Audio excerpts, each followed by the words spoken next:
This picture here is of Lauren and Wes Shermantine. I very much hate this picture.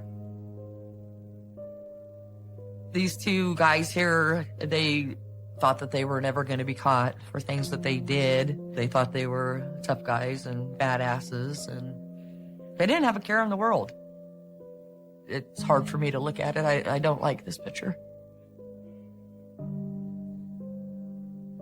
It makes me think of all the horrible things that they did to people.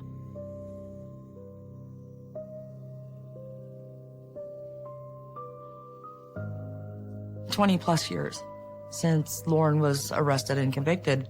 And I've never spoken to any media or any, programs or TV shows all of these years because, quite frankly, I wasn't ready to do so. Thinking back to when I felt good about this person, there's almost a guilt. So it's very hard. And sometimes it just takes a minute to remind yourself that it's okay that you loved him for who you thought he was. This is when we first met and when we started first dating. And this is the motorcycle that Lauren gave me a ride on. One of the first motorcycle rides that I had ever had. And it was a very exciting, fun thing to do. He was funny. He had a good sense of humor. He was very attractive, quite a bit older than me. And, he kind of swept me off my feet in a lot of ways.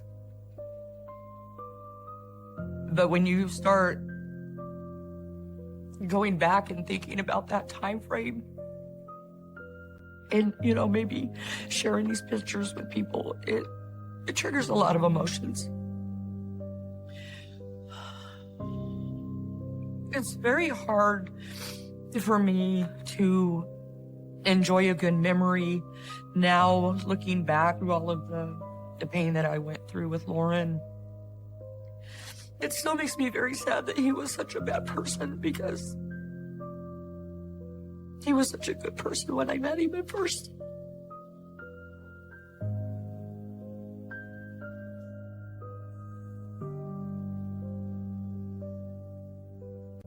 It was roughly just under a year when Lauren asked me to marry him. I was very young and naive, and I was rebellious, I guess you could say. I was gonna do what I wanted to do, and I did. And I regret it now. We were married April 16th, 1988. Little did I know at the time, Lauren was drinking a lot of whiskey, getting ready for the wedding.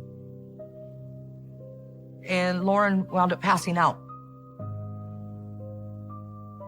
And I remember being pissed right away. And I looked over and Lauren was throwing up.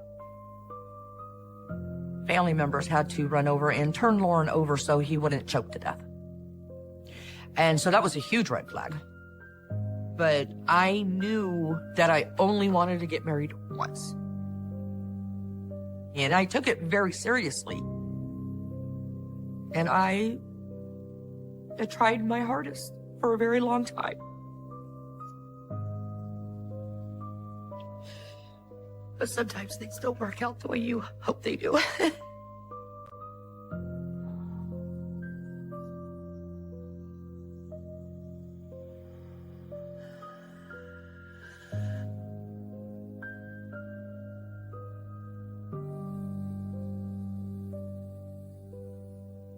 It wasn't very long after we were actually married that I remember one specific time we were living in the apartment in Stockton. And I think it was like midnight, 1 a.m. I remember being on the bed laying down and Lauren wanted to have sex. And I remember telling him, no, I don't want to. And he got very angry very fast. As soon as I told him no, he grabbed me by the throat. And he looked at me and he said, don't ever tell me no. It very much surprised me. You know, because you tell somebody no, and their instant reaction is, oh no, you're going to do what I want. You're blindsided. You didn't see that coming, and it scares you. I remember I was scared enough that I said to him, I was just playing. I kind of talked my way out of, pissing him off anymore. So yeah, I mean, he forced me to have sex.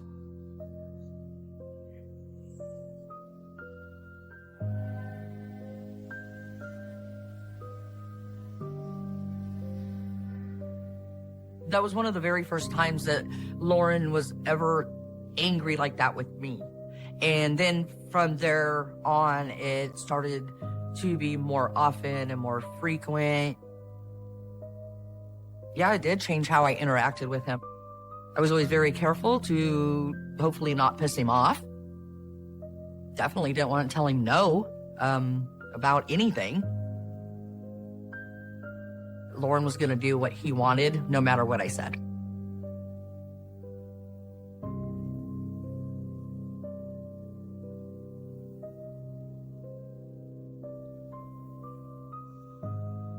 When I was pregnant, Lauren continued to stay out late, go, whatever the hell it was he wanted to do. And I realized very early on in my pregnancy that I would be solely responsible for taking care of the baby by myself. One time, Lauren and a friend of his, Wes, were going camping, hunting to the hills for the weekend. Later that day, Wes's wife called me.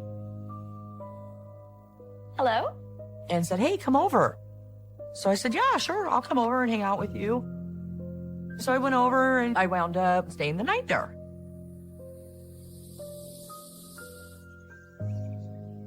Going home in the morning, the truck was there and I didn't think anything of it other than, oh, he's home, I'll go home, I'm home now. And I remember when I walked in and I walked up, it was dark in the house. The door that I walked into, you walk in and then you would turn and go up a couple steps and there would be the kitchen.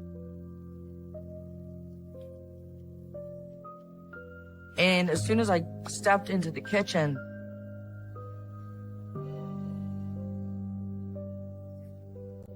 Lauren turned on the overhead light. And I looked over and he was sitting there with the gun on his lap. And just really pissed off look on his face. And it shocked me. And I remember stepping back and he asked me, where were you?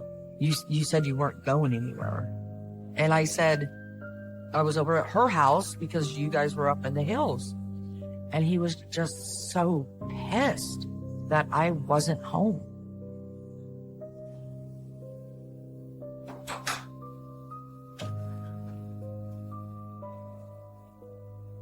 That was one of the first really scary incidences. After we had the argument, he left the house, but he very much wanted to scare me. He made it very known that he was pissed off. And I think the gun on his lap, he was telling me that he would not hesitate to shoot me if he wanted to. Every time there was an incident like that, I got more and more fearful of him and afraid and let him control my life more out of fear. So this picture here was Lauren on another motorcycle that he had, and I want to say it was 1990. The first time Lauren really beat me up. It was late and I was asleep and Lauren called home. And his motorcycle had broken down and he needed me to bring him some tools so he could, try to get it started. I'd gotten dressed and got my purse and gotten the tools and everything. And I sat down on the couch and I wound up falling back asleep. Later that night, I was woken up by Lauren. He was yelling and screaming at me how I was a bitch. I can't believe you would do that to me. And he's hitting me and smacking me and, pulling me around by my hair. Do you know how long I was waiting for you?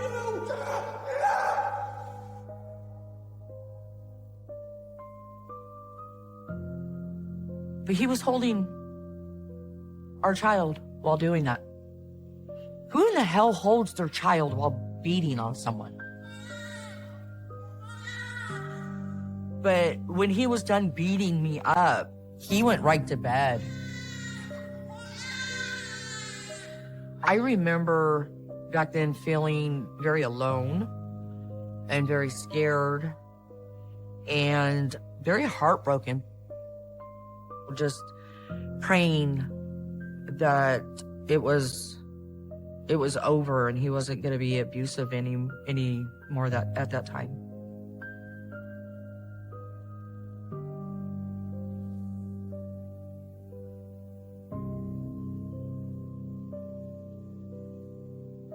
This photo here, I want to say this was about 1991. If I remember correctly, I was actually a couple months pregnant with our second child. But this picture here is of Lauren and then a cousin of Lauren's. And they have their compound bows. He had a couple of friends that he spent a lot of time with together, especially at West Sherman. So Lauren and Wes were best friends growing up, and they did a lot of activities together, whether it was riding bikes or going hunting. When there were times that Lauren was out with Wes, sometimes for days on end. For me, it makes me wonder, all those times, there's a good chance that he was out there doing very bad things.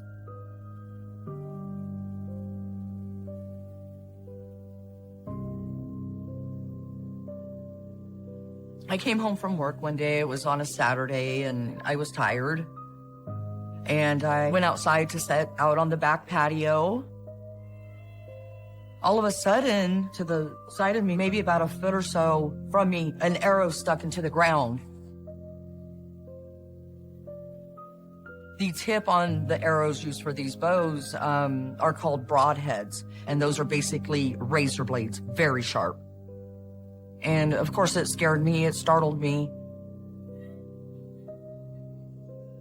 And when I looked up, Lauren was up in the tree and he had his bow in his hand.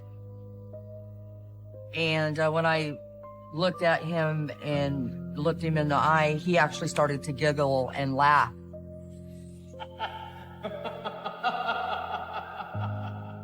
He enjoyed that he scared me. It was very intentional.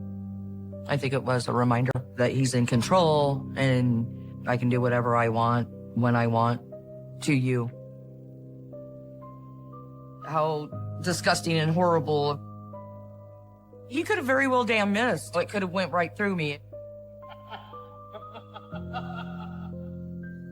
You're a damn monster to do that to somebody. I would never do that to anybody. There were many, many times that I was just a moment or a second away from Lauren taking my life. I'm very, very lucky that I am still alive today, that I lived through and survived through a lot of those things that Lauren did to me.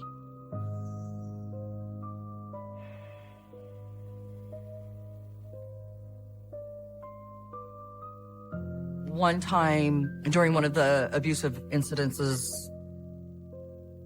he was abusing me, beating me up, and he was throwing me all over. He had me by the hair and dragging me around and choking me. And he hit on me so much that I lost consciousness.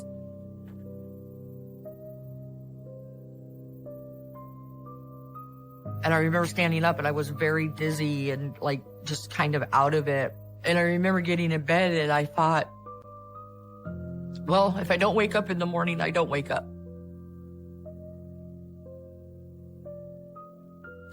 And I woke up the next morning and I got into the shower and I was washing my hair and stuff. And I literally counted every knot on my head and I had 15 knots on my head. That was one of the worst times. There's a lot of things that I have a really hard time remembering. And then there's times that things, little stories or memories just come to me that I haven't thought about in a very, very long time. He was just angry all the time. I don't know why, but he was just mad.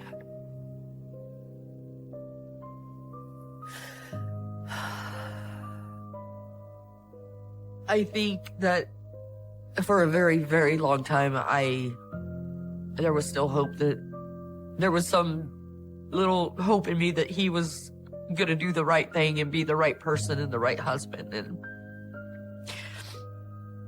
And he wasn't. He wasn't.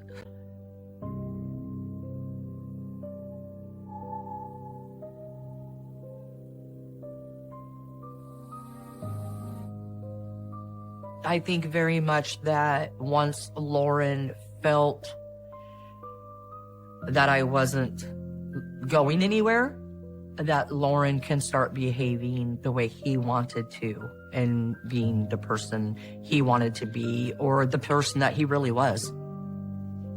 Lauren actually always suspected me of cheating or lying and hiding things from him. There was one time the kids were with a family member and Lauren got on one of his rampages. I know there's something going on between you two. You're paranoid. And I remember this one time I said to him, what do I have to do? Cut off one of my fingers to prove it to you. And as soon as the words left my mouth, I realized that he was going to say, yeah. And he said, yeah, you do.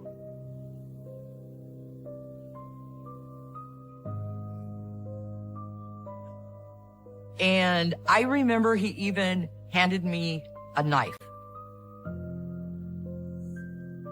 And I remember I put my hand out like this and I was holding the knife and I was terrified. Do it! Because he expected me to do it. He was going to make me do it. But I was so stupid. Why would I say that to him? Knowing the violence that he was capable of towards me. And I remember I was just kind of like, I was just there. Like I was just trying to make it through those moments, hoping that I wouldn't have to cut my finger off. I'm very lucky that I have all of my fingers. I really don't know how I managed to get out of there with all of my fingers.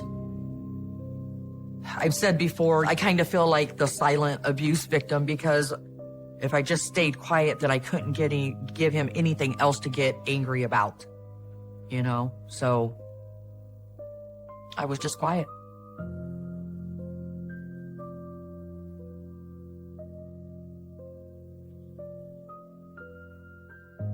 One of the things that me and Lauren used to do, either by ourselves or with friends, is we would go up to the mountains and go camping. One specific time, it was me, Lauren, Wes's girlfriend. Lauren and Wes wound up going off by themselves in a vehicle. And when they came back to camp, I remember them being both a little heated and aggravated and, just irritated in general, I guess. I really didn't think anything about it. I just thought it was, something that happened. And probably within an hour or so, the police showed up.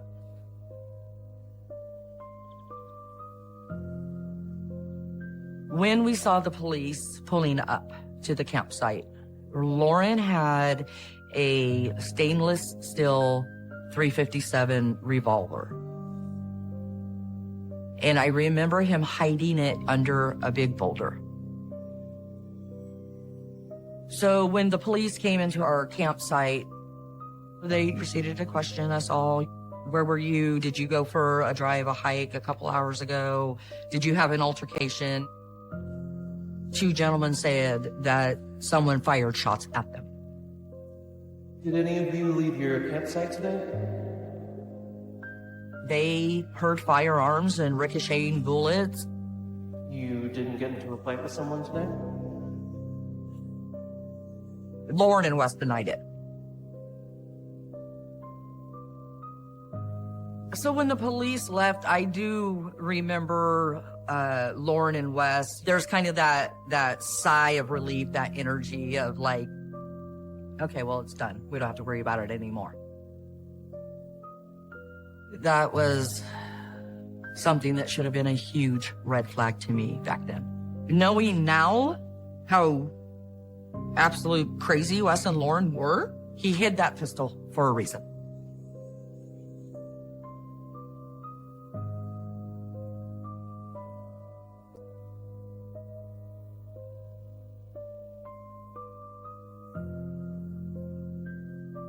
Lauren woke me up one morning. He already had made plans prior to go, I believe it was either pheasant or dove hunting with a buddy of his. And I remember saying, why'd you wake me up? And he said, oh, because I'm getting ready to leave soon to go hunting. I'll make some coffee. And I remember thinking, that was not a regular, normal thing for Lauren to do. If Lauren had plans to go to work, to go four-wheeling, to go hunting, etc., he would never wake me up in the morning and say, hey, I'm leaving.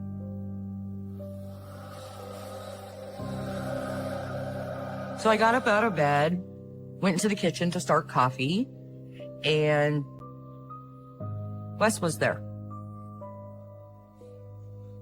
He was sitting in the chair in the kitchen, and I noticed he was biting on his nails. He was nervous, fidgety, anxious. I could tell that he had been up all night and hadn't slept. You ready? Yeah. I mean, at the time, those two things seemed weird to me, you know, but not weird enough to where it was like, okay, what the heck is going on? That's something that I later on put together as him making sure that I could vouch for him being home that morning. But I never had any reason to believe or seen anything specific that would have alerted me to them doing the horrific things that they did together. Looking back now, Lauren was full of crap, and Lauren was a bad person, and Lauren had done some very bad things. So this is a picture of Cindy Vanderheiden. I met her just a couple of times briefly. And from what I understand, Cindy actually really liked Lauren as a friend. I'm glad that it's a picture of Cindy smiling. I'm glad that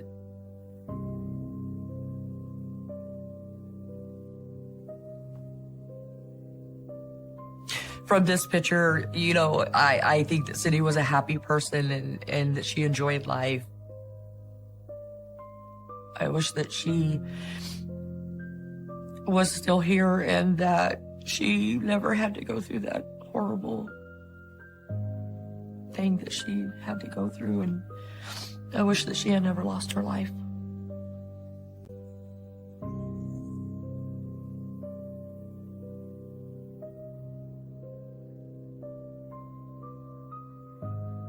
Lauren and his buddy had left to go bird hunting that morning. And I'm at home with the kids and, you know, just another typical weekend morning.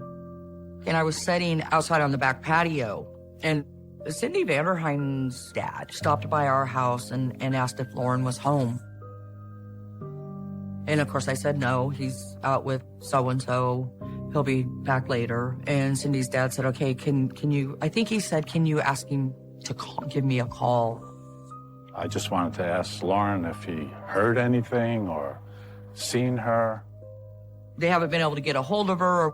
So I think he was probably just out looking, trying to cover all of his bases. Thanks.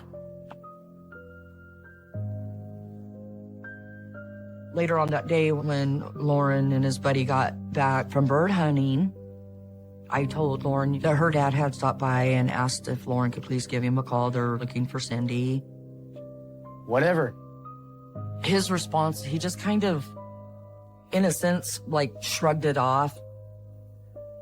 It never crossed my mind that Lauren could be a part of or responsible for Cindy's disappearance. I really never thought that he would do anything like that or be capable of something like that, especially him and Cindy being friends. Why, he would have no reason to harm her.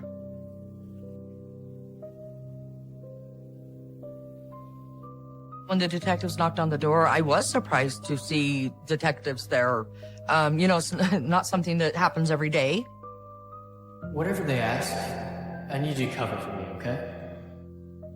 Lauren said to me, "You need to vouch for me." I think I was a little dumbfounded. I just remember thinking, why in the hell would I need to vouch for you? Hi, ma'am. Is Lauren home? They asked for Lauren, and I said, yeah, he's here. And Lauren went out with them, and they were out there for a little while, and they were questioning Lauren and whatnot. At one point, the detectives talked to me briefly, too, for a couple of minutes. They asked me if I knew Cindy, if I had heard anything, if I knew where she was. When was the last time you've seen her? But they also asked, was Lauren home last night? Do you know what time he got home last night? Those types of questions. And I lied to the cops.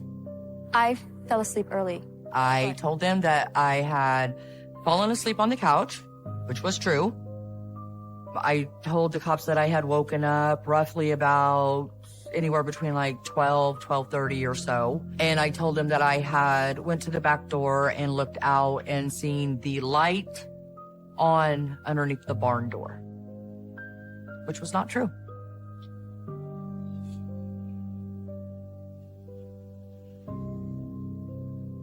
So I vouched for Lauren. I very much believe that Lauren was not guilty. He didn't have anything to do with Cindy's disappearance. Why in the hell would he? But I was afraid of him, that he would know that I didn't vouch for him, that he would probably kill me.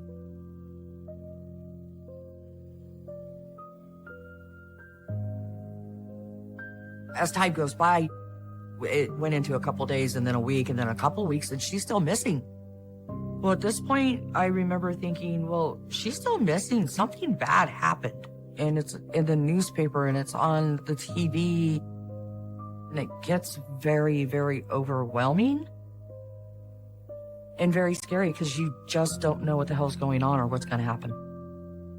For me, there was maybe little moments of thinking, well, God, did Lauren have something to do with this? Is Lauren responsible? Does he know where Cindy is?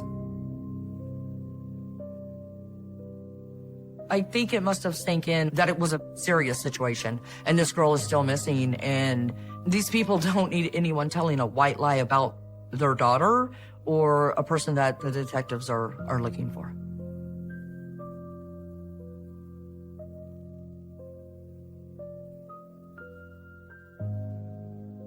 I want to say that it was within a couple of weeks, maybe a month or so. I went down to the police station and I said, look, I lied. I did not see the barn light on. Lauren was not home.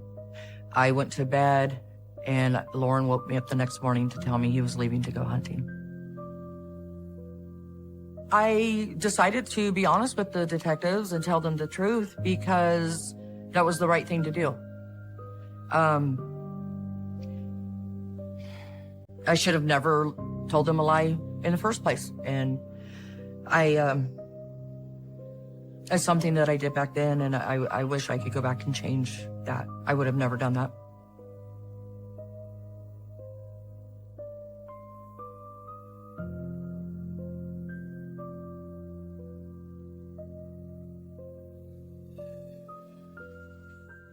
After Lauren was arrested, the next time I seen Lauren was in court when he was officially charged. And I went into the courtroom expecting Lauren to be formally charged with one count of murder. And he was actually charged with 5 counts of murder.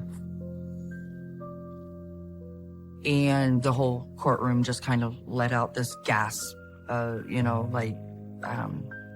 disbelief. How in the hell do you go from 1 count of murder to 5 counts of murder? Yeah, I know Cindy's parents, but They're devastated. They are inconsolable. They pretty much know that we're only going to find a body. They pretty much know that by now. I might not really go home and sit here and think that way because, it's sad. Lauren in this video, still looking out for his own butt, still trying to talk his way out of stuff. No remorse, no remorse whatsoever.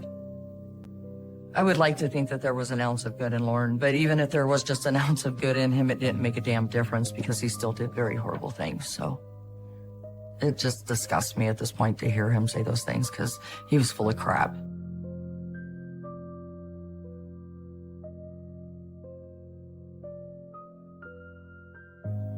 Lauren told the detectives that Lauren and Wes met Cindy at the cemetery in Clements, and they drove out to a secluded area in Linden, and that Wes had raped and then murdered Cindy. And he stood by and watched, and he didn't do anything to stop it. If what Lauren told is true about the night that Cindy was murdered and that he was just there, he wasn't a participant, he wasn't involved, how do you stand there and let someone be hurt and assaulted and murdered and you just stand there and don't do anything about it? So whether he actually did something to Cindy, he stood by and he allowed it to happen, so he's just as guilty.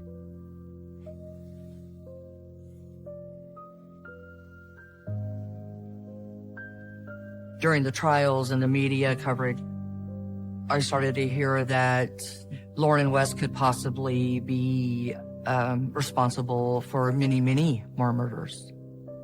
It went from possibly a total of 15 to 30 and kept growing and growing. And the last number that I heard that Lauren and Wes are suspected in and could be responsible for is up to 80 murders. And so those murders would have happened over, say, like a 20-year time period. And it was all very surreal. I think at that point I was already very much in kind of panic trauma mode, disbelief.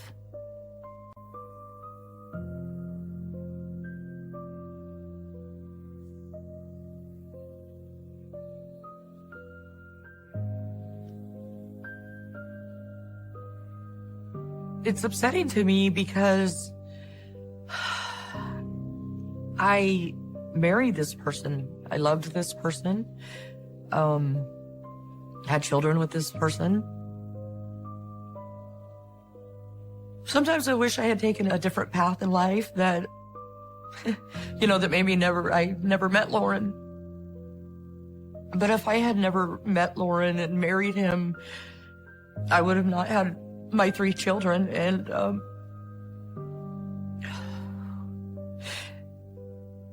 as hard as everything was, I'm very grateful for my 3 kids because they're very good people and I love them very much. So that's the part that I don't regret about my history with Lauren.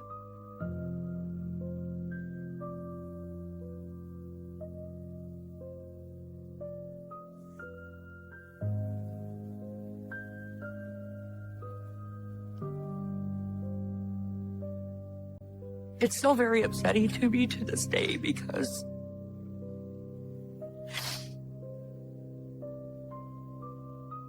as someone that I loved so much at one point in my life, this person was gone. this person took their own life. And my children's dad was gone. And Lauren had left a note that just simply said, "Tell my family I love them." And I remember that I got angry over that because I don't know why I would expect him to, but I got very angry that he didn't say anything specifically to me, that he loved me or that he was sorry. And so I got really angry about that for a long time. I never got an apology.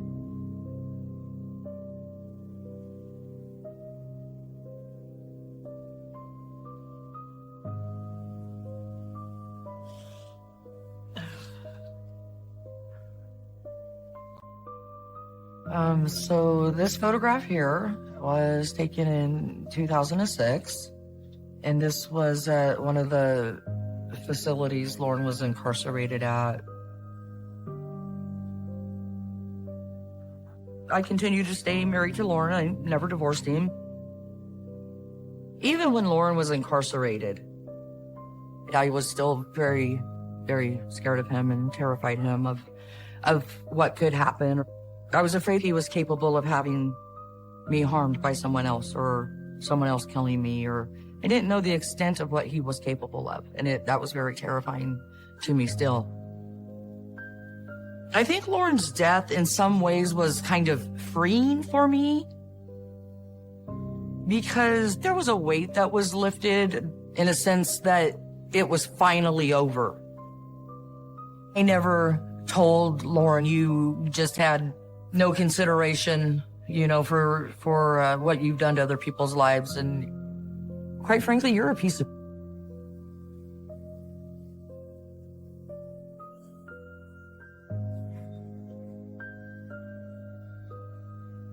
It took me a very, very long time to come out of a trauma mode, a survival mode. Somewhere along the line, I realized that if I didn't take care of myself, that I wasn't able to take care of my children. And I try very hard to make the best out of life and not waste time. There's a lot of time and moments that I wish I could take back, use differently, but you can't go back. Springfield, Oregon, May 1983. The small industrial town that lies next door to the city of Eugene was home to one of America's most reviled murderers, Diane Downs. The 27-year-old mother had driven her 3 children to a remote location just outside of town. Diane Downs then pulled over to the side of the road and shot each of her 3 children. 7-year-old Cheryl died. Her siblings Christy and Danny survived the ordeal, but were left scarred. This seemingly senseless attack stunned the nation. What makes this case exceptional is that Diane Downs doesn't look like any other mother who kills their children.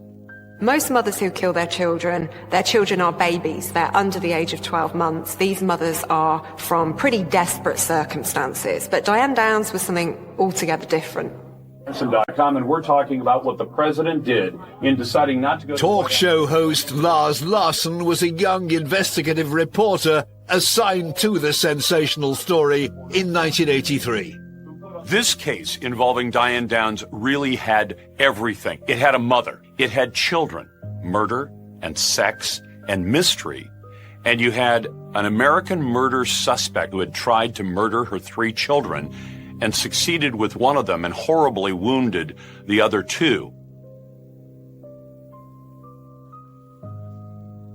Downs was having a relationship with a married man, a fellow colleague at the US Post Office where she worked. Diane Downs said she was in love with this man. This was the man she wanted to be with. She thought that by eliminating the children, that would be the last hurdle she would have to jump over to be able to be with this man forever. Downs had decided that he was the most important person in her life, bar none. Here we've got a mother who relentlessly pursued her own wants and desires and really didn't care about her children. I suspect she's a classic example of a narcissistic killer. The only thing she thinks about is herself. Her children exist in the world for her. She doesn't exist in the world for her children. And her life history suggests that is true. This was a way to change her life. This was a way to get a new boyfriend, the boyfriend she wanted. And that meant so much to her that it was more important to her than the life of her children.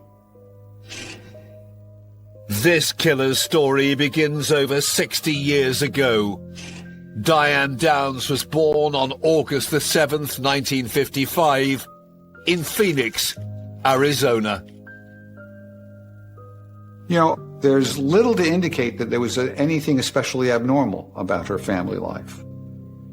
Her father was a postal worker and her mum was a stay-at-home mother. Her father was quite the disciplinarian. He had some quite strict rules. He would often give lectures to his children about how to behave. But it was very much a stereotypical American nuclear family. As a teenager, Diane met Stephen Downs while in high school, and they became a couple. When she was 17, Diane enrolled in Bible college in Orange, California. But soon problems began to brew. Diane had gone to Bible college, but that hadn't lasted very long. She was only there for 2 semesters, and she was kicked out of college because of, quote, her promiscuous behaviour. And that's a theme that we see throughout her life. After her expulsion, Diane returned to her parents' home in Arizona and married Stephen Downs. They got married when she was 18. Now, she was very quick to want to start a family, and they soon had their child.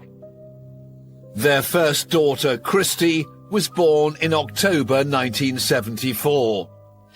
Just over a year later, Diane had her second child, a girl she named Cheryl. Diane and her husband had 2 children together, and after this, her husband decides that's it, enough, our family's complete, and he goes and has a vasectomy. But Diane is absolutely adamant she wants another child, so she goes and has a short-term affair with another man and becomes pregnant with her son, Danny.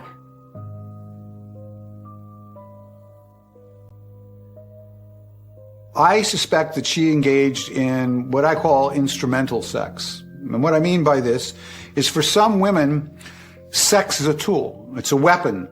They want to get pregnant because they believe that that will create a relationship.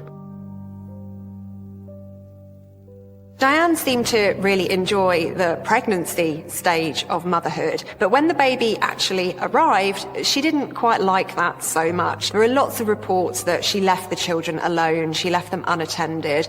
When they got home from school, they were waiting on the porch for hours at a time. In 1980, Diane and her husband Stephen divorced. Soon after, Downs was pregnant again. That's because she'd volunteered to be a surrogate mother. At the time in the United States, there were approximately 100 surrogate mothers in the entire country. Now, those are the estimates at the time. So being a surrogate mom put you in a very rarefied piece of air. You were unique. And she was actually interviewed for a national newspaper in the early 1980s, and she very much seemed to enjoy that experience. So she's got a taste of that limelight, and she will use her role as a woman, her role as a mother, as a way to get people to look at her. In 1981, she was paid $10,000 by a couple desperate to have a child. 9 months later, Downs gave birth to a baby girl that she handed to the sponsoring couple. That same year, she got a job with the US Postal Service. There she had an affair that would be the catalyst of catastrophe. He was a married man who she encountered. They were sexually involved. Surprise, surprise, this is what she does. And he was fine with just having an affair. But once Diane Downs wanted a real relationship with him, he was done. Now, she's had quite a lot of short-term relationships with people in this workplace, in the post office. And he believes that actually this is just going to be a bit of a fling because he knows what her reputation is. But she becomes quite fixated on him. She wants them to have a longer-term relationship. But instead, he ended things. He made it very clear to her he didn't want to raise her children and he didn't want to have children by her. And I believe at the point at which he says that to her is when she decided that if he won't have me with my children, maybe he'll have me without them. The key thing is that he doesn't want to be the stepfather to her children. So her children at this point in time, they become a barrier to her getting what she wants. By the end of 1981, Diane Downs had moved over 1,200 miles north to Springfield, Oregon. Now, after she moves to Oregon, she expects that he's just going to follow her. And actually, that doesn't happen. He's not interested. Diane Downs pursued the man she loved for nearly 2 years, writing and even visiting him to plead for his affections, to no avail. The cold-hearted mother of 3 then came to an incredible conclusion. In order to be with the man she loved, she had to kill her children. Oregon, USA, 1983. Late in the afternoon of May the 19th, Diane Downs took her 3 children, 8-year-old Christy, 7-year-old Cheryl, and 3-year-old Danny, on a fateful journey. They were headed to a farm in the small rural town of Marcola, just 12 miles away from their home in Springfield. She's going kind of out of the way from where she lived. She's on the opposite side of town. So she appears to be doing things that aren't particularly rational. The children had no idea that their mother had made a dreadful decision. In order to run away with a man she was obsessed with, Diane Downs had planned to kill her children that evening. When we see a killer who says, well, I was going to kill my children and then I could be with this man forever, we say, well, that's irrational, that's crazy. But to her, I think it made perfect sense. She's completely smashed any of our expectations about mothers. They should put their children first, and that is something that she's never done. Diane Downs drove her 3 children to a co-worker's house in Marcola. And her children get to see the horses and pet the horses, and she talks to this co-worker and they visit for a while. The problem was, the woman she was visiting had no idea Downs was coming. This friend doesn't seem to be able to make sense of why Diane has suddenly turned up there. The unusual trip was part of Diane Downs's carefully designed murder plan. The visit to see the horses would serve as an alibi. She thought, if I could just get rid of these 3 children, then I could go with the love of my life. But she had to do it. So she conspired for a long time. She arranged this phony visit to a friend's house that she never visited before. She conspired to be driving home late on a lonely road a long way from any houses or any activity. I believe that she was planning this for at least days, could have been even weeks.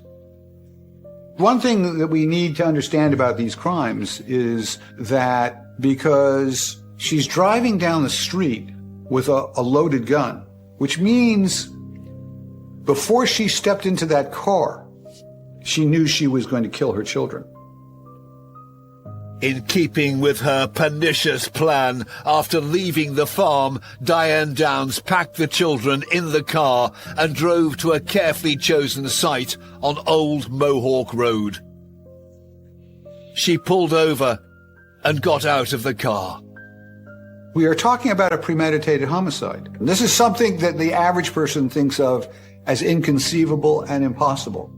With the children not suspecting a thing, she went to the trunk of the car. She pulled out a Ruger 22 caliber semi-automatic pistol, walked back to the driver's side with the gun in hand. When the children first see the gun, they have to be in total disbelief. It has to be inconsistent with all of their experiences. Then she knelt on the seat, leaned forward towards her daughter, 7-year-old Cheryl, and from about 6 inches away, fired. On the case on the night of the attack was forensic expert Jim Pex. One shot was in the back that exited about at the sternum, and that was probably the bullet that was found in the passenger side, inside the vehicle. As Cheryl tried to exit the car, her mother leant out of the passenger side door and fired again. There was another shot in the lower torso here that stayed in her. After the first bullet is fired. The second and third bullets are fired within seconds. But when a gun is fired in a closed space like a car, it is very loud. I mean, it is booming, shocking, on its own is stunning, and for children more so. Next, Downs shot her 3-year-old son in the back. The boy was on the driver's side back seat, had a single wound, gunshot wound to the spine. She then shot her daughter Christy in the chest twice. As the girl raised her hand to defend herself, a bullet ripped through the thumb of her left hand. There was a bullet-penetrating wound that went through her hand, exited near the thumb, and then into her chest. In the back of the car, Christy and Danny were clinging to life. Lying in the footwell in the front, Cheryl was mortally wounded.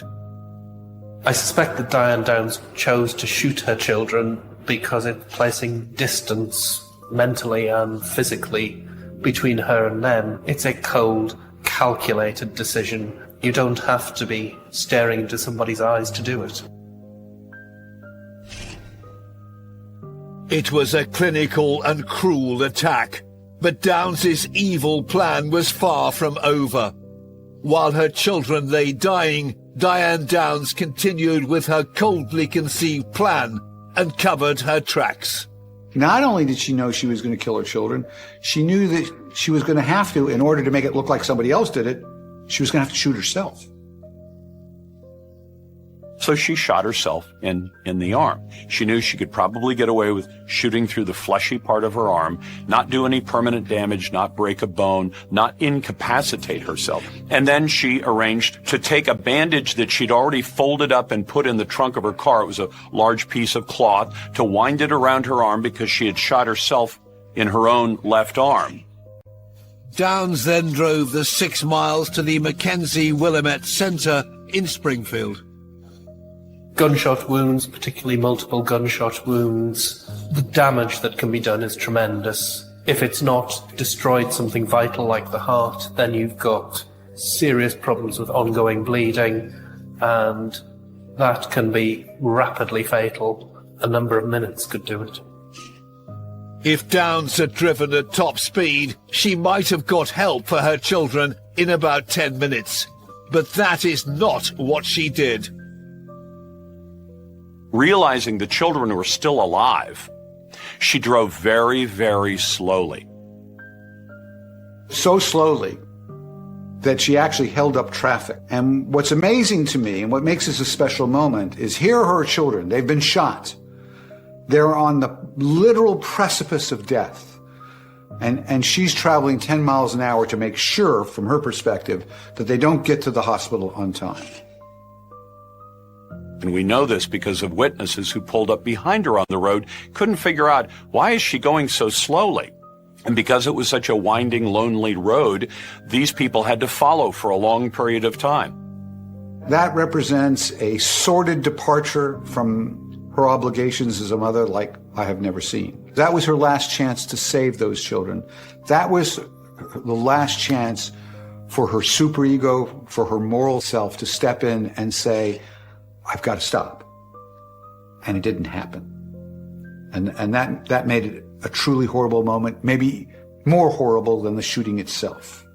Because at that point, she proved herself beyond redemption.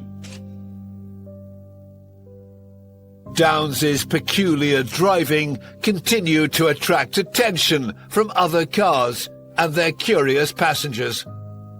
A family that happened to be on the same road had a child in the car. I think he was 8 or 9 years old. And earlier in the day, they had seen a red automobile with Arizona plates, which happened to be red. He says to his mother, "Are all the cars from Arizona red?" Now, it's the kind of comment a child would make, but it would cement your mind. So they knew that they were following a car they would later identify as Diane Downs' car, who had a red Nissan car with red Arizona license plates on it. Diane Downs pulled into the Springfield hospital about 30 minutes after she'd shot her children. She finally gets to the hospital. She spills out of the car, says to the emergency room personnel, "Please save my children." Well, one of them has already died. The other two were just barely saved. Cheryl, the middle daughter, she was dead on arrival at hospital. She had been shot and she had choked on her own blood. She died in pain. Her daughter Christy has also been shot twice, but she's alive.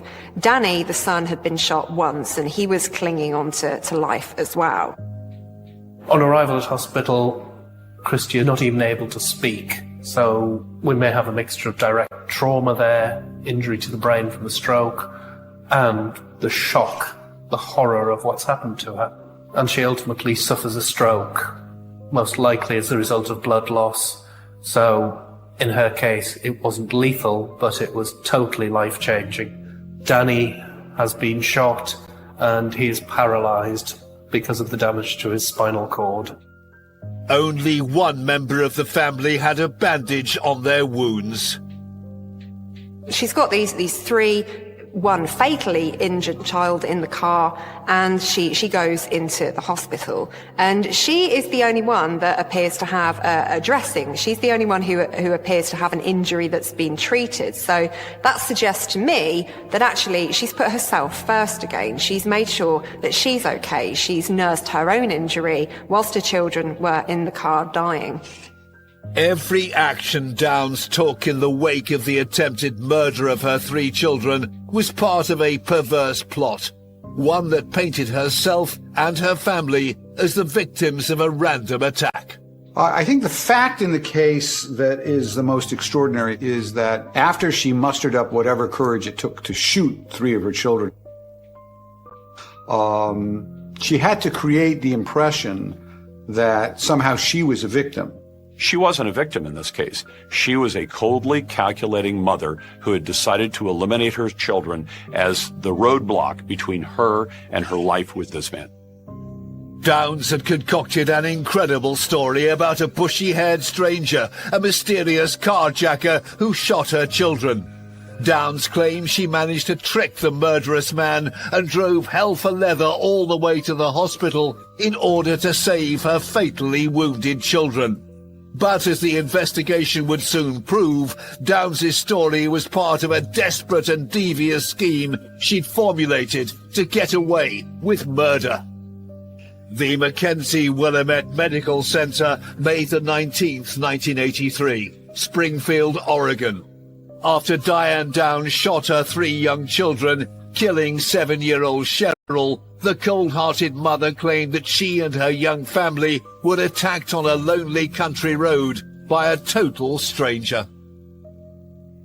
So in the hospital, she starts to put aside her version of events. She says that the car was flagged down by a bushy-haired stranger.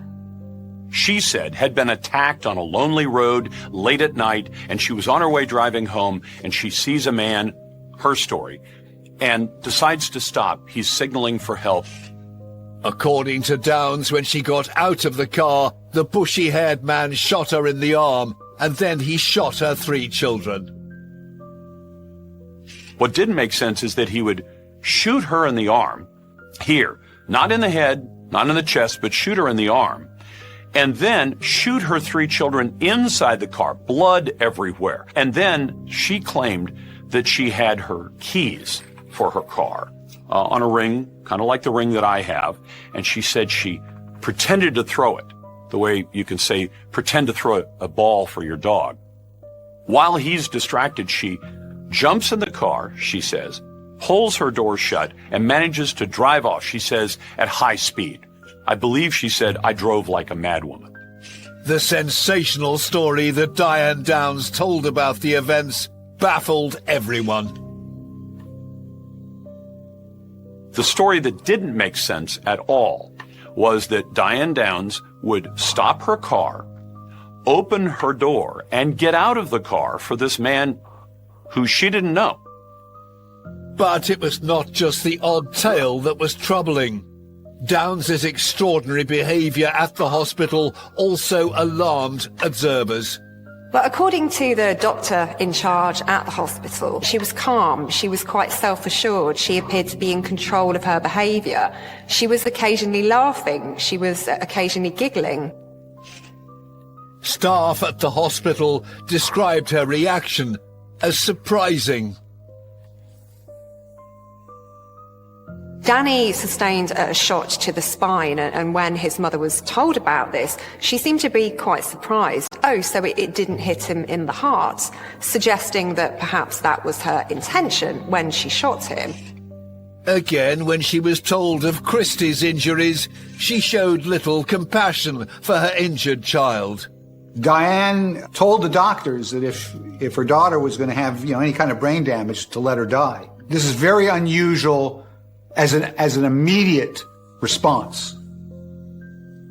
But it was her daughter Christie's reaction to her own mother that set alarm bells ringing. Diane comes into the room where Christie is in the hospital, and she leans over the bed and starts saying to Christie, I love you. And from the people in the room, they say that Christie looked absolutely terrified. They noticed that her heart rate had gone through the roof when Diane came into the room. So this is a little girl who is very frightened. She's afraid of her mother. And this is a really clear indication of that. She's scared that her mother is going to try and harm her again.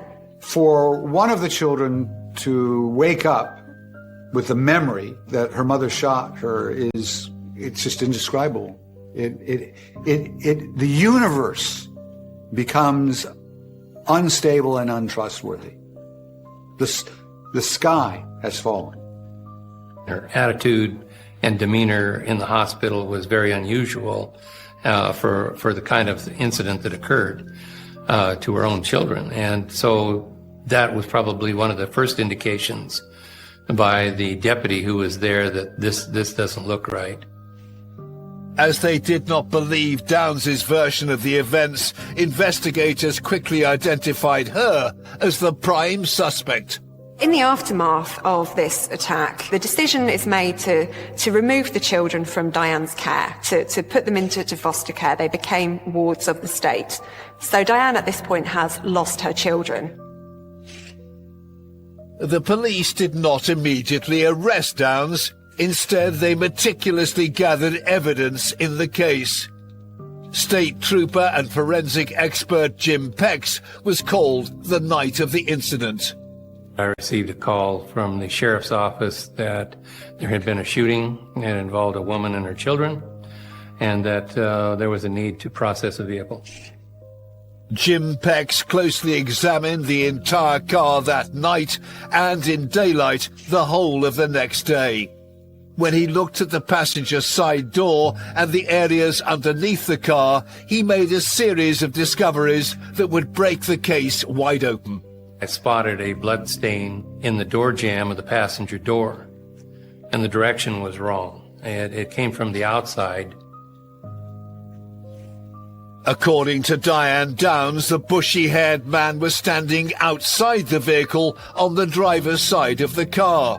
But Jim Pex had found that the murdered girl's blood had spattered back onto the door jamb on the passenger side of the car, the opposite side to where the bushy-haired man had supposedly attacked. You can see that there is a small blood stain here, so the door was open at the time that this blood stain was created, outside the vehicle. The blood spatter meant the victim, in this case 7-year-old Cheryl, was shot at least once when she was outside the car on the passenger side of the vehicle. Strings are used to show the position of the origin of these bloodstains from when they traveled through the air and struck the side of the vehicle. Crucially, Jim Pex also found some tiny droplets of blood under the car as well, on the rocker panel, on the passenger side. This particular slide shows the rocker panel that's underneath. You can see on this lower portion here, there are a number of very small bloodstains. These are probably 1 to 2 millimeters in size. This discovery led Jim to an irrefutable conclusion. When I found the blood spatter outside the vehicle, that was, something is amiss in this story, because that's a long ways away to shoot someone who was very close to the rocker panel. And I knew from the size of the droplets that it was created by someone who's coughing blood or near contact shot. The muzzle would have to be close to get droplets that were that small. And you have to stop back and think, when the individual, the bushy-haired stranger, allegedly is standing outside the driver's door, that takes some pretty long arms to get clear over there and outside the passenger door.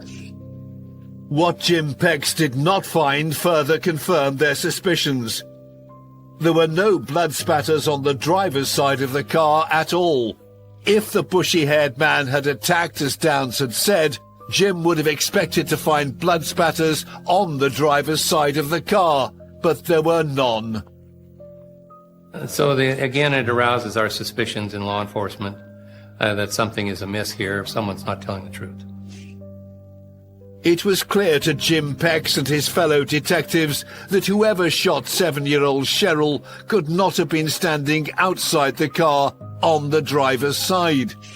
The evidence also showed that the shooter fired the gun within inches of the victim's body. And that was significant in her case because one of the children had tried to open the car door to escape, either because Diane Downs was shooting the 2 kids in the back or because she had already been shot, and fell out of the car, and she was shot again. More evidence uncovered in the car showed how Christy and Danny had been shot and where those shots came from. In looking at the clothing that all of the children had on, I was able to do specific tests to determine how far away the end of the muzzle was from each of them at the time that the shot was fired. You can tell both from powder burns, because when the bullet is fired, there's a certain amount of powder that comes out, and it's still burning. If a gun is fired at very close range to either clothing or to skin, it will cause burning around that you will not see if somebody is shot from a greater distance. Jim Pex concluded the 2 children in the back seat had been shot by someone who'd fired from inside the car and from point-blank range. Detectives now had proof that Diane Downs' story about a mysterious bushy-haired stranger was a lie. Whoever shot the children must have been inside the car when they fired the fatal shots. The physical evidence, the blood splatter evidence, did not conform to the way she described the crime. So it became pretty apparent pretty quickly that she was the perpetrator. Meanwhile, Diane Downs was left free to talk to the press and protest her innocence. It was decided to go ahead and continue to let her talk, because we knew there was a relationship to her with this shooting. And so she continued to harangue law enforcement and imply that we're looking at her and that we weren't looking for the bushy-haired stranger. Yeah, she was right, we weren't. Downs was now the only suspect in the murder of her daughter Cheryl and the attempted murder of her other 2 children, Christy and Danny. When Jim Pex and a team of Oregon State homicide detectives searched Diane Downs' house, they found the smoking gun. Springfield, Oregon, June 1983. 28-year-old Diane Downs was now the prime suspect in the murder of her 7-year-old daughter and the attempted murder of her other 2 young children. All 3 had been shot at night in the family car on a lonely country road after a day out. When forensic expert Jim Pex found spent bullet cases inside the car, he determined that all the victims had been shot with a .22 caliber semi-automatic weapon. So they issued a warrant and searched Diane Downs' house in Springfield. The police are quite surprised at what they find. This does not look like a family home. This looks like the home of a rather narcissistic single woman. So there are 3 pictures on top of the television stand of Diane. Also, one of the things that the police find is a unicorn, which appears to be a kind of memorial to the children. It has their names on it and a date on it. But surprisingly, this wasn't something that Diane came to acquire after the attack. It's something that was already there before. So she's memorializing her children even before they're dead. The question becomes, how can a mother maim 2 of her children and kill another child and live with herself? And the answer is she can live with herself only if the only thing in her universe was her narcissism and herself. Her children don't exist. They, from her perspective, was an obstruction between her and her new love. Beyond that, they were nothing. When the detectives found Downs' diary, her motivation for attempting to murder her 3 children was eerily clear. In that diary, she talks an awful lot about the co-worker that she's become incredibly fixated on. And it becomes quite clear to police that this relationship with him is the reason that she's tried to kill her children, was because they were the barrier, they were the obstacle that was standing in the way of her relationship with him. During the search, the police also found a .22 caliber rifle, and their hopes were piqued. It was certainly suspicious. It's a .22 rifle. So, is this potentially the murder weapon? We took the rifle back to the crime laboratory. I test fired the rifle and compared the tool marks created by the rifle to the cartridge casings that were found at the scene. They were different. So the rifle was not used in the commission of this crime. But the unspent bullets found in the magazine cartridge did provide a vital clue that would help solve the case. Even though the marks on the cartridges from the rifle didn't match test fires that I performed with the rifle, they had the same extractor marks on them as the casings that I retrieved from the vehicle. The extractor marks are made on the soft shell casing when a bullet is ejected from the barrel of a gun. The way the gun gets rid of that bullet is a thing called an ejector. As that gun cycles, pulls the shell back and then kicks it out of a port, and it's gone, and then chambers another round. Let's say you have a pistol that's already loaded and you decide, I want to unload the gun. You would then release the magazine, that's all the other bullets, and then, pointing it in a safe direction, you pull the slide, and when you pull it back, it will take the unfired bullet, so bullet and shell, and kick it out of the gun. She had apparently done this, had cycled some rounds of ammunition through the gun, and they had ejector marks on them. Even within the same brand, make, model, and year of a gun, those ejector marks are somewhat unique. Even if you had 2 identical Ruger pistols, the ejector marks will be slightly different. They're imperfections in manufacturing of the gun. There'll be small differences, but there will be differences. Jim Pex placed 2 .22 caliber bullets side by side under a comparison microscope. One ejected by Downs' rifle, and the other one that was found inside the crime scene car. What you have is a split image down the middle, and what we're looking at are extractor marks. And as you can see by the fine striations here, these extractor marks were both made by the same extractor, which means there is a relationship between the cartridge casings from the crime scene and the cartridges from her apartment. Then we knew that this is a breakthrough moment where there is a relationship to the fired casings that hit the children to the cartridges that were inside the tubular magazine of the rifle. Checking sales records, police knew that Diane Downs had owned a Ruger 22 caliber semi-automatic pistol. After test firing one exhaustively, Jim Pex found similar extractor marks on the bullet casings. He concluded that a Ruger 22 caliber pistol was the murder weapon, but it was never found. While Diane Downs managed to dispose of the gun, but at home she had a rifle that also shot 22 caliber rounds. And when the police processed this evidence, they found that they were the same manufacturer as the bullets that were used to shoot her children. They had ejector marks on them, some of them, that were the same as the ejector marks from the pistol. The bullet casings and their telltale extractor marks were enough to convict Diane Downs for the murder and attempted murder of her 3 children. On February the 28th, 1984, 9 months after the crime, she was brought into custody. When the arrest finally went down, I think the whole town breathed a sigh of relief.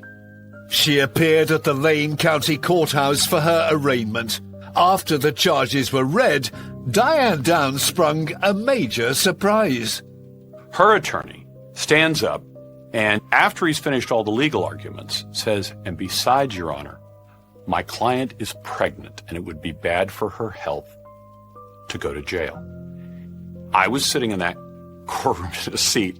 You could hear the entire room take a big, deep breath.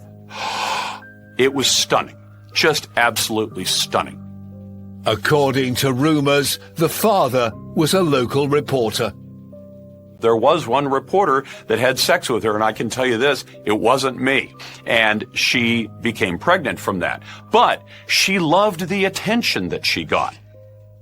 By the time the trial began on May the 8th, 1984, Downs was 8 months pregnant. Obviously, she was pregnant at the time of the trial, and this was something that I think she thought would help her garner quite a bit of sympathy.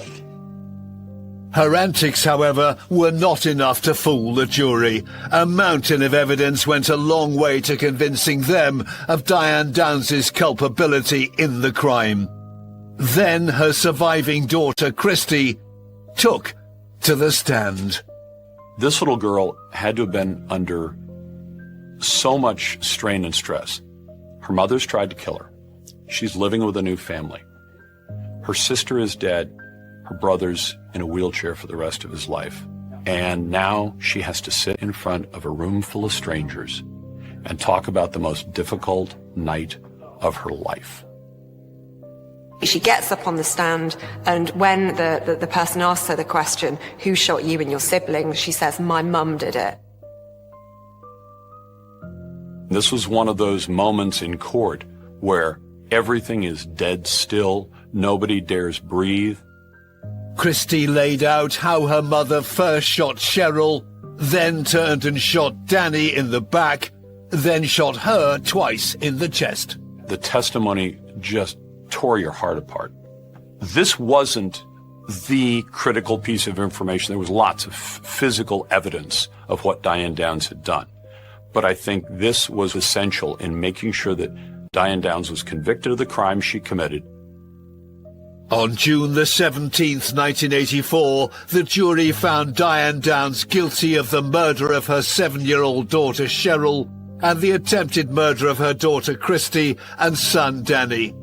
She was sentenced to life in prison plus 50 years. 10 days after she was found guilty, Diane gave birth to a baby girl. The child was immediately given up for adoption. At the same time, the prosecutor in the case, Fred Hughey, adopted the 2 children who survived their mother's attack. After the trial was over, Fred adopted the 2 children. And he did a wonderful job of raising those 2 kids. So I admire him for that. That was a lifetime commitment to be the father and his wife the mother to these children that they really deserved and that Diane Downs denied to them.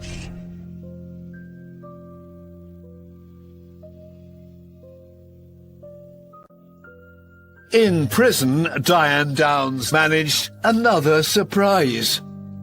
On July the 11th, 1987, 3 years after her incarceration, she escaped. She got out of the prison easy as pie, climbed the fence. She was loose for more than a week, and she was only about 10 blocks away. She was staying with some men. Later, one of the men said he thought she was trying to get pregnant. Diane Downs, the mother who tried to kill her 3 children, was returned to prison, where to this day she protests her innocence. I can tell you that for all the stories I've covered, Diane Downs stands out because this woman was pure evil. She did something that's unheard of. She violated that sacred duty and attempted in cold blood to kill all 3 of her children for no other reason than to increase her chances at having a particular boyfriend. I don't think there is anything worse than this kind of betrayal by your own mother. Your mother is the one that should nurture you, should protect you. The cold-hearted murder of her daughter Cheryl and the attempted murder of her 2 other young children, Christy and Danny, makes Diane Downs one of the world's most evil killers. This was around the time he tried to kill me. This was normal. Sitting in a chair, cleaning his guns, drinking his beer, smoking his cigarettes. Normal. That was his routine. And you better not interrupt it. The fact that he could take a gun and point it at his child. I really believe he tried to end my life that day.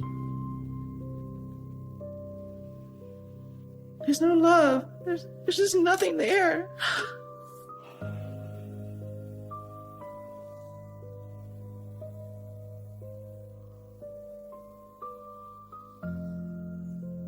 My relationship with my father wasn't a loving relationship. There were several times that I would feel like a doom come over me. And right before it storms, how the weather changes and you feel it's changing. It's the same thing with his personality. You could feel the storm coming. And I begged. I always begged. I was always, please, please. Mom, something's going to happen to you. Mom, you're going to die one day. Please. And then she's like, just hush. Just hush. She don't believe me. So I was born in Miami, Florida, Dade County. I was born 2 months early, and I ended up staying in the hospital for 2 months in an incubator to survive, which, of course, I survived. I'm here for a purpose, and I'm not going anywhere. My mother was beautiful, beautiful woman, especially when she smiled. There would be moments that I clung to growing up, that we would be blaring the music and dancing together and doing the bump. I remember those times I had with her, those good moments, and I tried to cling on to them most of the time. My father, his name was Wayne. I have one memory of my dad, actually, that is actually a good memory. He took us to the fair, and he won me a teddy bear. And I was the happiest kid on earth because my dad won me a teddy bear. And I'm just smiling. I'm so happy I got a teddy bear with my dad. Of course, that was short-lived. He was the type of person that if he wasn't happy, nobody was going to be happy. And if you were happy, he was going to do everything he could to destroy you and take that grin off your face, to take that joy away from you.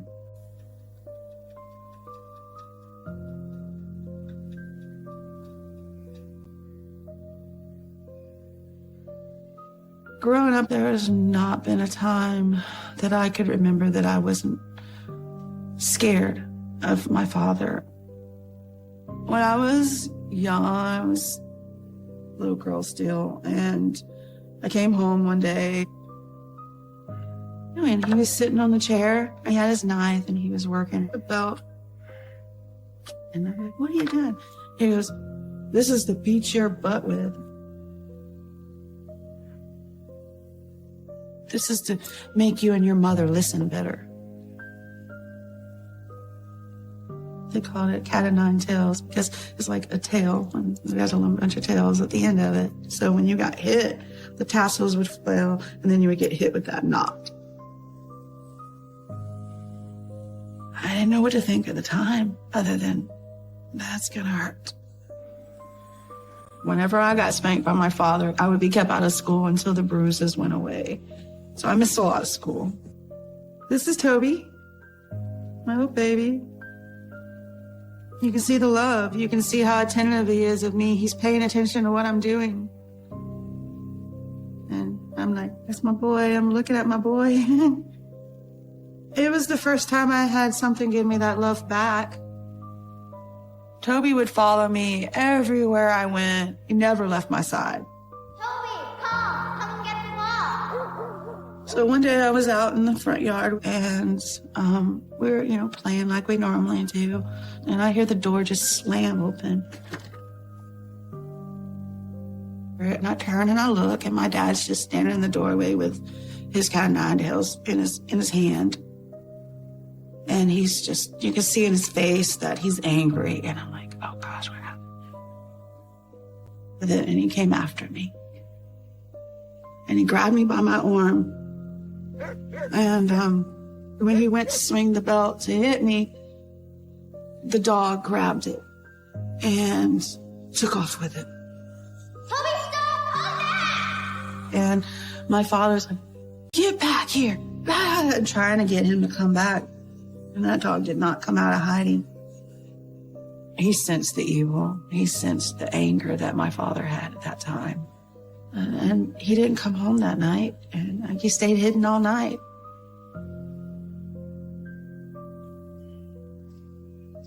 The next morning I woke up, I get up, I'm calling him, and he's not there. And where's my baby? Where's my baby? So my mom and my dad were in the kitchen, and she's like, Wayne, do you know what happened to Toby? And he goes, he won't be back here anymore. I'll be surprised he ever comes back around. And then sitting on my school desk is the Cat o' Nine Tails. And I'm like, how'd that get here? I knew something bad happened.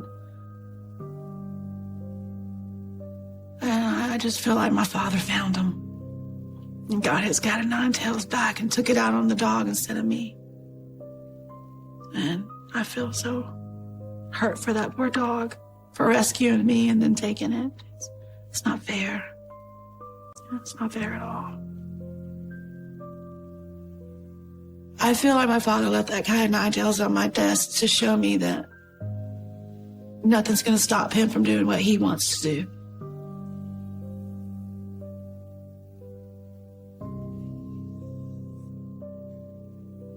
My parents, when I was growing up, they were always at each other, constant at each other.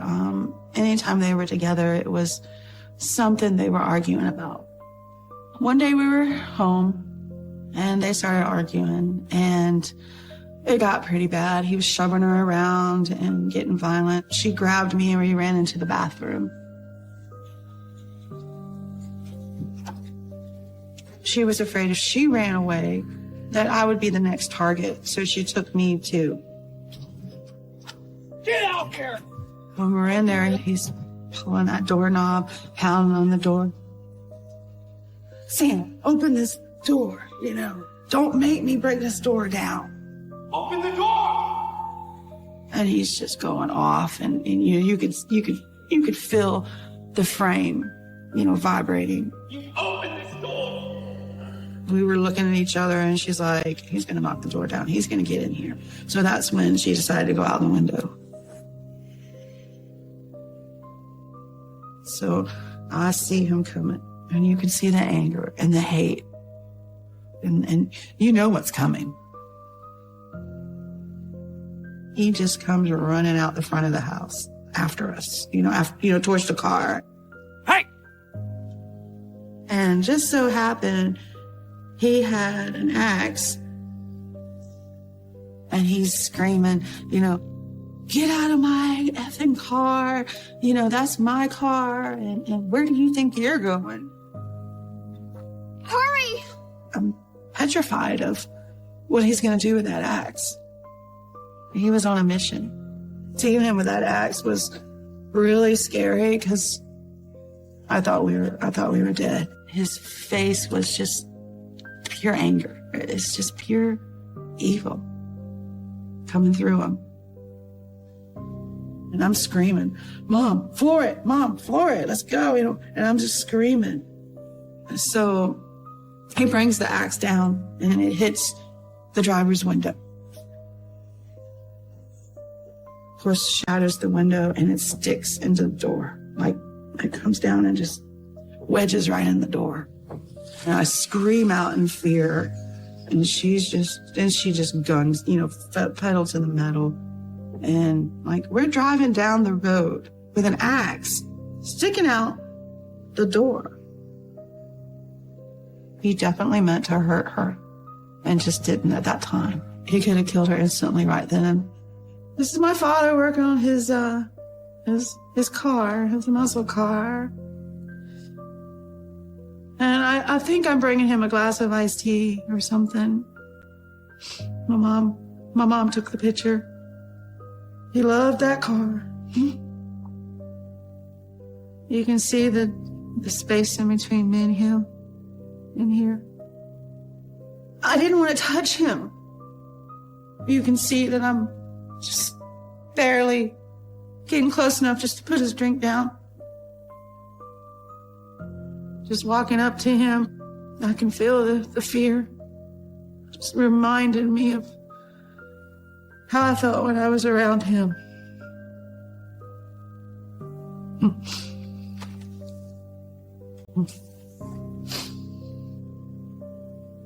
It's hard because it brings back the emotions that I keep buried. It brings back that pain and that fear. I was really scared of him.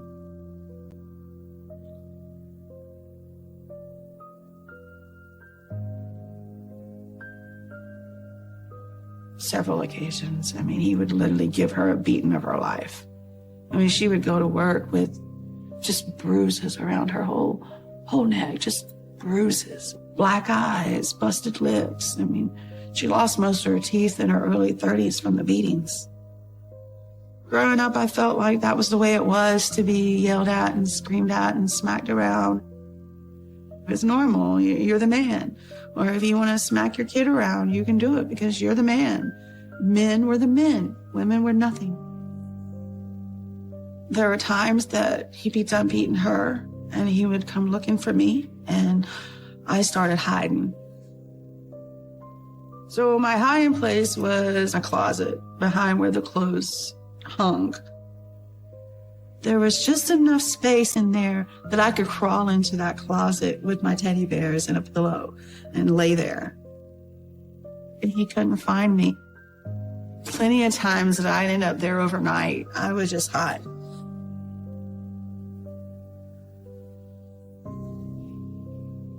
This one day, he was looking for me, couldn't find me.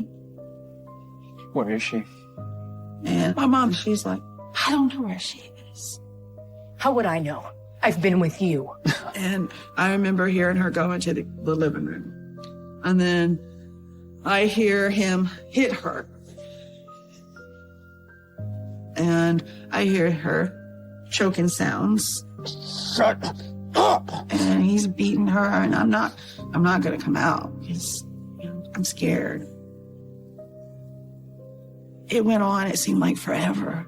It seemed like that he was choking her, then he would let her catch her breath again, and then he would start choking her again. When he would release her, she would be like, please, Wayne, please stop. Please stop. You're gonna kill me. Please stop. And he'd be like, well, if you die, it's your own damn fault because you won't listen. You could hear it all. And then it stopped. And I didn't hear anything.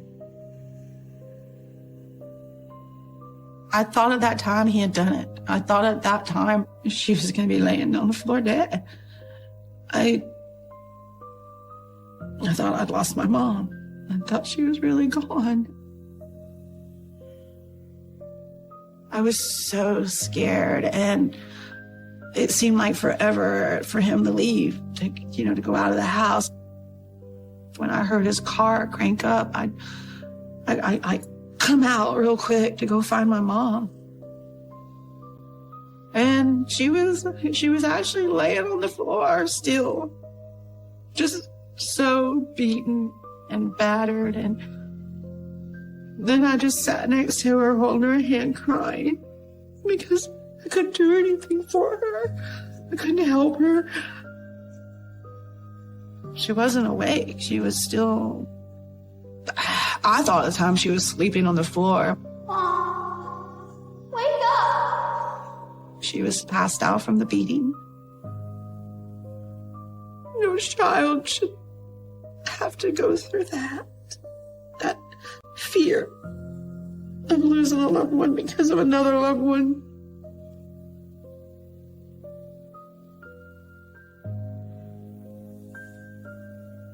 It was very terrifying as a kid to go through those moments and not know what was going to happen. My mother felt like she was stuck in that life because we were raised, you made your bed, you live in it. Any incident that happened, there was no talking about it later. There was nothing. That's the past. That was yesterday. Stay out of his way. Hopefully today, nothing will happen. So my mom came to me one day and told me I was going to have a baby brother or sister. She was pregnant. I remember putting my hand on her belly and feeling the baby move and being so joyed.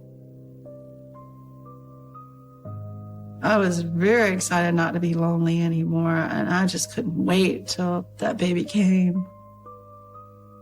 In the beginning, my dad seemed happy about it, and there was less yelling in the house. Then when I found out it was a sister, I'm like, oh, a sister, I can braid her hair, and I can share my clothes with her. And so I started planning what we were going to do. We were going to build little Barbie forts in the yard and, do all these things. I feel like when he realized she wasn't having a boy is when he stopped being nice and didn't care anymore. And that's when it just got more physical. It just went away. All the peace went away. And it was like, it wasn't real.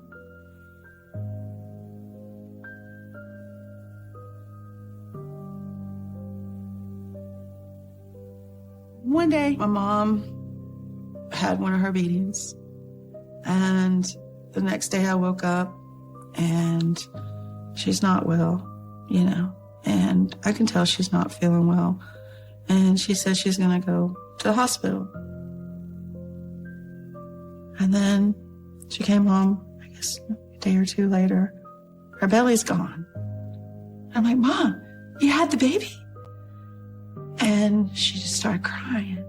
And she said, no, Dinky, I lost the baby.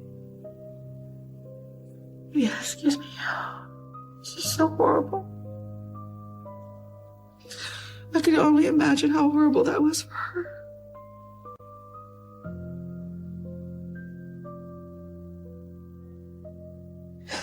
Oh my gosh. Now that I'm a mom, I can relate to how awful it had to have been for her. How can you go through that kind of pain and not get out of it? And then to find out that it's not the first time it happened. She had had miscarriages several times during the marriage. This is just the furthest pregnancy one. She almost lost me because of the beating. But she stayed. She stayed. She forgave him. How can you forgive somebody for causing you to lose your child? And that caused me to be more bitter to her, actually, because, okay, so he abuses me. You take it. And I caused you to lose my sister, and you stayed. Why don't you leave? Sorry.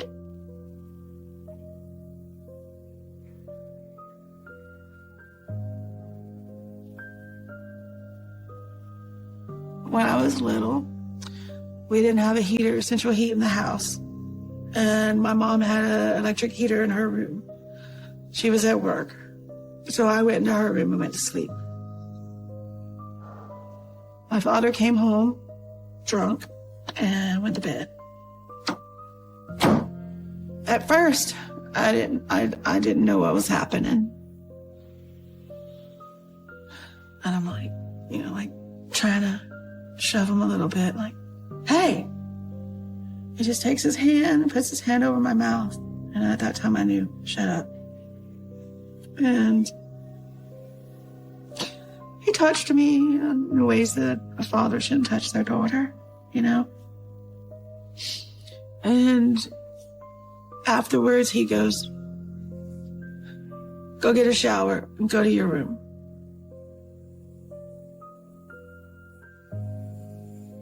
And I just didn't understand. It was hard. I didn't know what to do. I was scared. How can you do that to your child?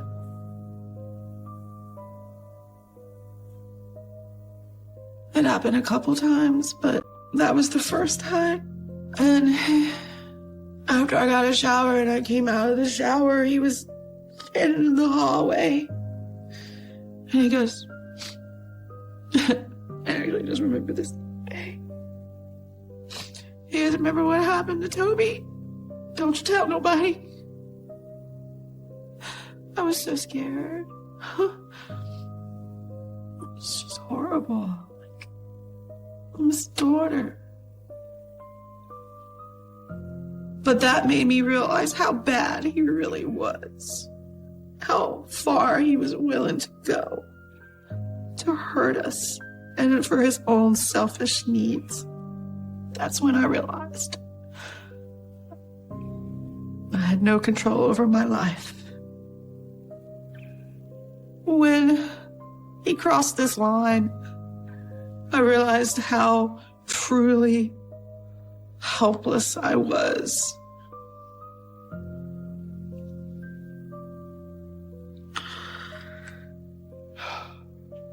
I never really got help for that.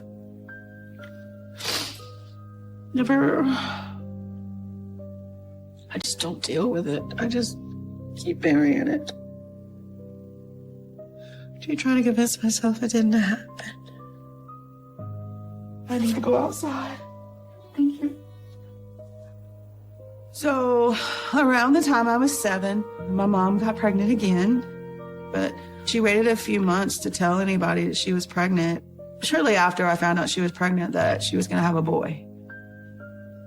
And then I was so excited that she was going to have another baby, but then I was scared and worried too. I was worried that something would happen to that baby like the other one. But he didn't beat her because she was having a boy. He was overjoyed with the fact he was going to have a son. That's the thing he wanted most in life, was a boy. It was his pride and joy. And when they brought him home and they walk in the door together actually at the same time and they wasn't arguing, he's actually carrying my brother because he was a proud daddy for my brother. I was more hopeful that he changed, that he wasn't going to be beating us anymore, that she gave him what he wanted most, a son. Hey, we might be a family, finally. But there was constant tension. There's constant, what's going to happen, constant fear. It never subsided at all. It just seemed to grow. There was one evening I just remember hearing screaming. And she comes down the hall and she yells for me. She grabbed me and she's, running with me behind the couch because he stood up. I made eye contact with him. He was looking right at me. And I remember just the hate, the pure hate. He hated us. And he took the gun and brought it down. You know, like, to me, it's in slow motion. Brings that gun down. And it goes off.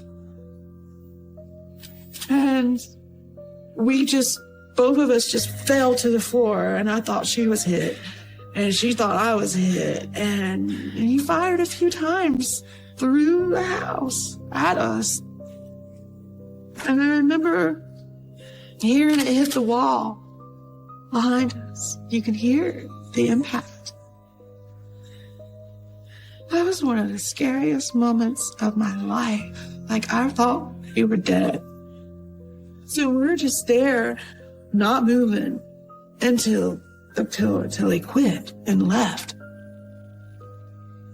Oh my God, he just literally tried to kill us.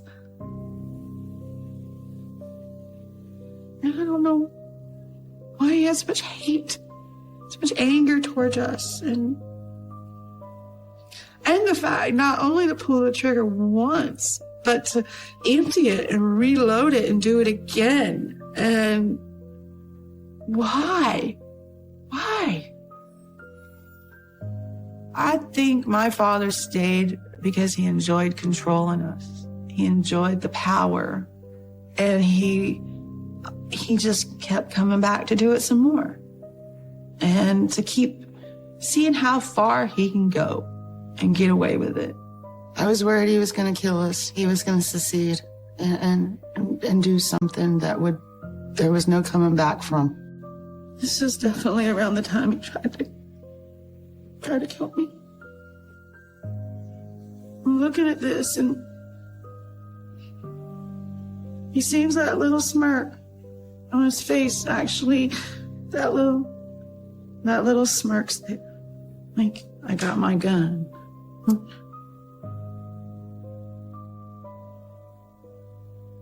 Where's your heart?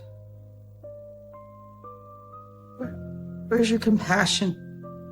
Do you even have it? Did you even love us?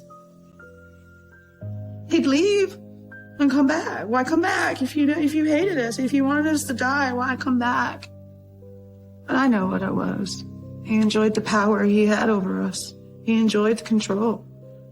That was him, controlling everything.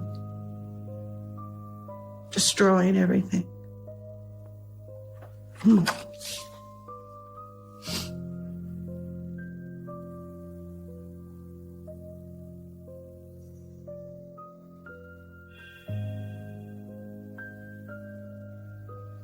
So we're driving around one night and we're looking for my father. We finally went to the bar and his car was there. Parks up next to him and she hops out. Y'all stay right here. Mom, let him go, please. Just stay here. And I'm like, Mom, please, we can't go. We can't go. We can't. So I'm begging and like just hysterically crying. I knew when she went in that bar that things were going to happen soon. Get away from me. And next thing I know, he's coming out the bar. Hey! And she's coming out right behind him.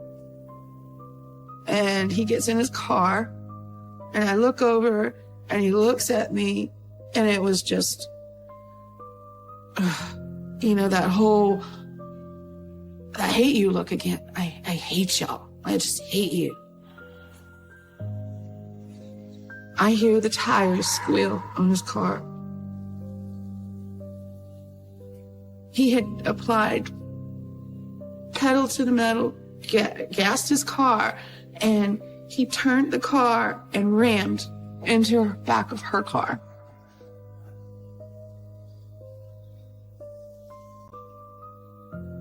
At the same time, she was running across the front of the car, and she was pit in between the car and the building.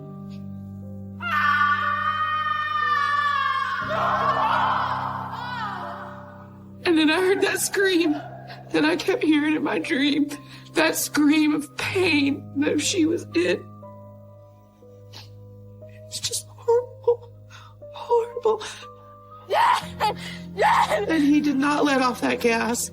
Dad, stop! You could smell the rubber burning. You could see the pain. You could see it, the pain and agony she was in. The scream.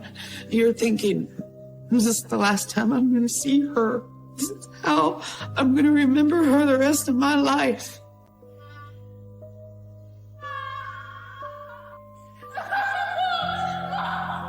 I see my mom, and she's screaming so bad, and there's no color in her left. She's white as a ghost. And I see his face, and his eyes are just like glowing red. You could just see the mission he had was to kill us. He wanted to end us. And people were pounding on his window trying to get to him to stop him. And finally, I guess somebody got into the car and stopped him from pushing the pedal. And he gets out of his car and he starts screaming at her. What you doing? And of course you see the blood just pouring. She lost her legs. One of them at the scene completely came off. And he touched it and said, "You made me do this." And I'm like, somebody help her, somebody help her. And I'm screaming, somebody help her. Get him away from her. Don't let him over there. I felt like that was the last time I was going to see my mom.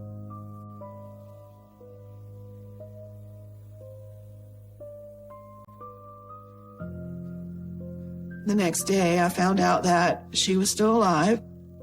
I'd say it was a few weeks before I was able to actually see her. She was asleep when I came around the corner and walked up to her bed. And I just touched her hand, just touched it. As soon as I touched her hand, she opened her eyes and looked at me. And we both just started crying, tears just started flowing, and she just started telling me how sorry she was and that she should have believed me. And I'm like, Mom, it's okay. It's okay. You're not dead. It's okay. Because I'm still joyed that she's still alive. And whatever this is and whatever's happened, we'll get through it. She's still here, though. We can still talk, and I can still tell her I love her. My mom was in the hospital for almost a couple years. She went through over 40 surgeries. The second leg, they tried to save it. Eventually, the gangrene got so high, they decided just to amputate the leg completely.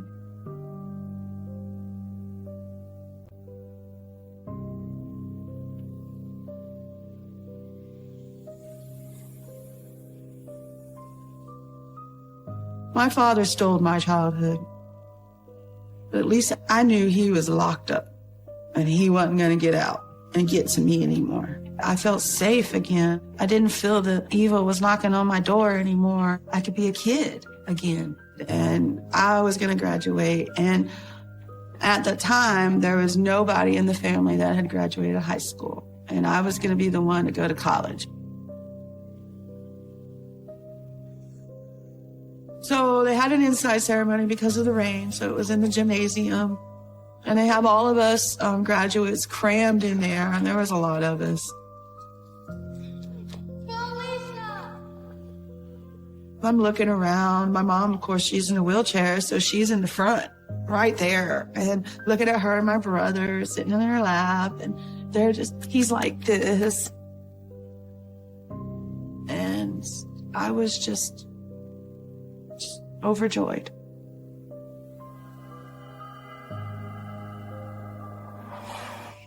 And just something caught my attention and pulled me to the crowd of people. And right there, in the middle of the crowd,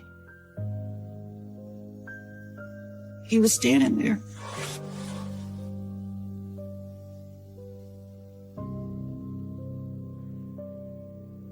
I literally started crying right there. So I'm like, what is he doing here? He's supposed to be in jail. Why is he here? And that was the best day of my life. It ended up being the worst day of my life. So the whole time I'm having to walk up to get my diploma, I'm shaking, crying. And, you know, they're probably thinking, oh, she's just so happy. But I was scared. I was so scared. He's looking at me, but he's not smiling. He's not proud of me. He's just staring at me with this blank expression. All that fear came back right then.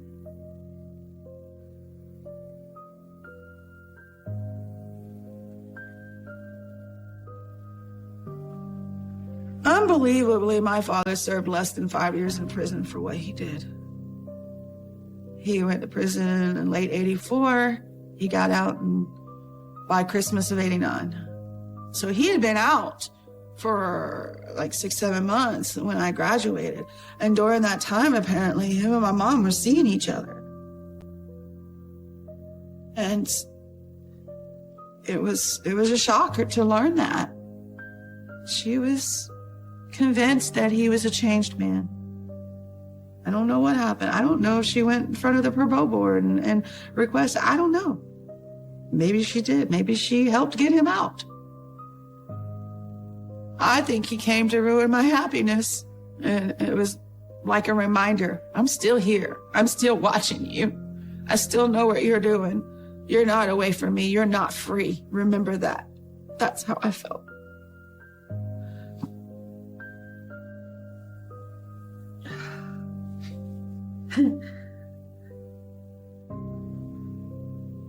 So I told him at that point, don't ever come in my life. Don't ever try to contact me. I don't want nothing to do with you. It just basically my main focus was survival. Stay alive. Stay away where he can't hurt you. I put extra locks on the doors. I put weapons by each door as far as knives or bats or guns. I planted them through the house to protect myself because I was in fear that now that he was out, he was going to find me and finish off what he didn't do before.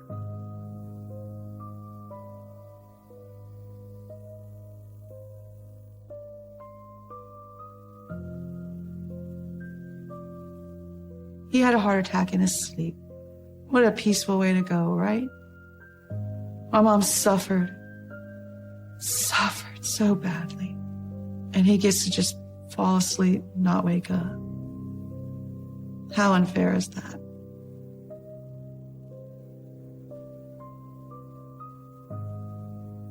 I was glad he was gone. It was actually a relief that he had actually passed, so I knew I'll never have to run into him again. I never have to be in fear again. This should have happened years ago. I didn't have to worry about if he was going to decide to hurt my mom. Growing up, I was angry with her and always, why don't you leave? Why don't you leave? And she wouldn't leave. I blamed her because I feel like she made the choice. She could have left. She could have left. She could have done it. She could have got away. She didn't have to end up like she ended up. Instead of the truth of what happened was it's his fault, I blamed her. My mother and I relationship was just, it was damaged. It was damaged because, you know, everything he had done broke us. So you had two broken people trying to fix things together. My mom, I feel that she did the best she could with the knowledge she had. The choices she made was the best that she thought. I love my mom. I wish she was still here. She died a slow death. She ended up with cirrhosis of the liver from what happened to her. It was over 25 years in that wheelchair. And I see a strength in her that you can't imagine the strength that she had. And I know that's where I got it from. I know that she gave me those good parts of her. She taught me how to be a fighter. I believe that the evil is a test of us, and it's a way to destroy us. And we can either let it, or we can fight back. Bring that light in our lives, and don't let the darkness take over.